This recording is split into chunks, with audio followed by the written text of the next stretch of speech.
44वां दिन। नए अहदनामा में से आज की तिलावत मुक़द्दस मत्ती की अंजील उसका 27वां बाब 45वें आयत से लेकर 66वीं आयत तक। और दोपहर से लेकर तीसरे पहर तक तमाम मुल्क में अंधेरा छाया रहा।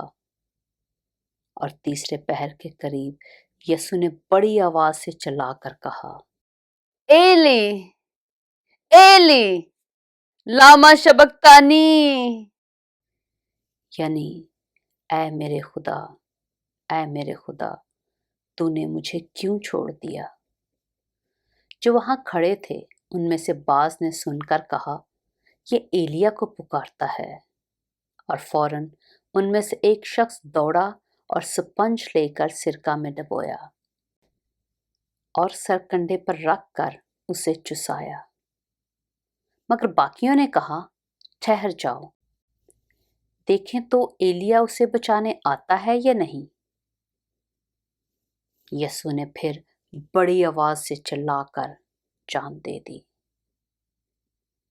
और मक़दस का पर्दा ऊपर से नीचे तक फटकर 2 टुकड़े हो गया और जमीन लरजी और चट्टानें तड़क गईं और कब्रें खुल गईं और बहुत से जिस्म उन मुक़द्दसों के जो सो गए थे जी उठे। और उसके जी उठने के बाद कब्रों से निकलकर मुक़द्दस शहर में गए और बहुतों को दिखाई दिए। बस सूबेदार और जो उसके साथ यसु की निगहबानी करते थे भौंचाल और तमाम माजरा देखकर बहुत ही डर कर कहने लगे कि बेशक ये खुदा का बेटा था। और वहां बहुत सी औरतें जो गलील से यसु की खिदमत करती हुई उसके पीछे पीछे आई थीं, दूर से देख रही थीं।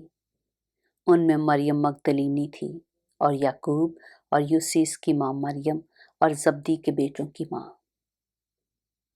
जब शाम हुई तो यूसुफ नाम अरमतिया के एक दौलतमंद आदमी आया जो खुद भी यसु का शागिर्द था।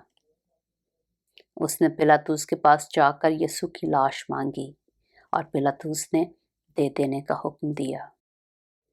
और यूसुफ ने लाश को लेकर साफ महीन चादर में लपेटा और अपनी नई कब्र में जो उसने चट्टान में खुदवाई थी रखा। फिर वो एक बड़ा पत्थर कब्र के मुंह पर लुढ़का कर चला गया।